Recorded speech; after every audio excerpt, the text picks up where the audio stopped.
ఎత్తు సీటు ఎత్తుగా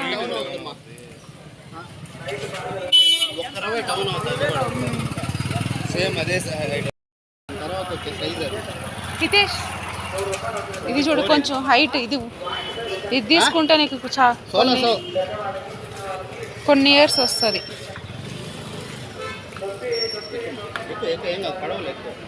రెండు పెడల్స్ మీద కాళ్ళు పెట్టు, వెనక్కి తీసు, రివర్స్ తీసు,